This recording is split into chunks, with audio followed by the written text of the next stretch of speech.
আলহামদুলিল্লাহ রাব্বিল আলামিন ওয়া সালাতু ওয়াসসালামু আলা সাইয়্যিদিল মুরসালিন ওয়া আলা আলিহি ওয়া সাহবিহি আজমাইন। আজকের অনুষ্ঠানের সম্মানিত প্রধান অতিথি মহোদয় সহ সম্মানিত অতিথিবৃন্দ, সম্মানিত শিক্ষক শিক্ষিকাবৃন্দ, সুপ্রিয় শিক্ষার্থী, আসসালামু আলাইকুম।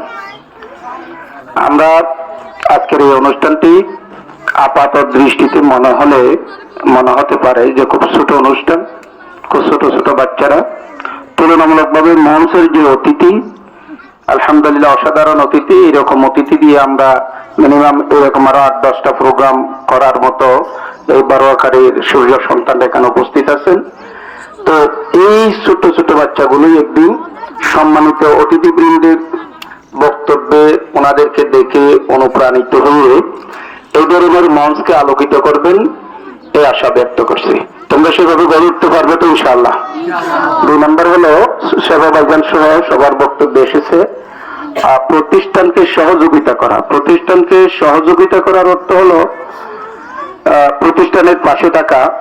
তো আপনি প্রতিষ্ঠানের পাশে থাকার, আমি সংক্ষেপে এতটুকু বলি, যেহেতু সময় খুব সংক্ষেপ, অনেক বক্তা আছেন, অনেক কথা আপনারা শুনেছেন। প্রতিষ্ঠানের পাশে থাকা মানে দূর থেকে নীরবে নিবৃত্তি প্রতিষ্ঠানের শুভকামনা করা, মাঝে মধ্যে প্রকাশ্য সাথে থাকা। কিন্তু ধরেন আমি প্রতিষ্ঠানের পাশে থেকে 10,000 টাকা দিলাম, 10টা চেয়ার দিলাম, 5টা ফ্যান দিলাম পর্যায়ক্রমে। এখন সেটার বদৌলতে যদি আমি সব হিসাবকে এসে বলি যে আমি তো তোমাকে কিছু দিছি, আমার কোনো ভূমিকা নাই কেন প্রতিষ্ঠানে? এটা প্রতিষ্ঠানের সহযোগিতা না, এটা প্রতিষ্ঠানকে শেষ করা।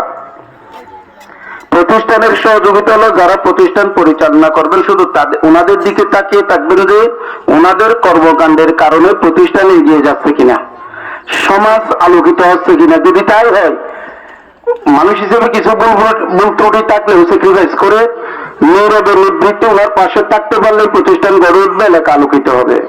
আপনি ওনাকে যদি বারবার কর্তৃত্ব কাটান যে আমাকে ওখানে দাওয়াত দেয় নাই, আমাকে সিটিতে নাম দেয় নাই, আমাকে আগে বক্তৃতা দেওয়ার সুযোগ দিয়েছে কেন, পরে দেয় নাই কেন, বিভিন্ন বিষয় নিয়ে যদি ওনাকে আপনি প্রেশার দেন, উনি মানসিকভাবে বিপর্যস্ত হবে।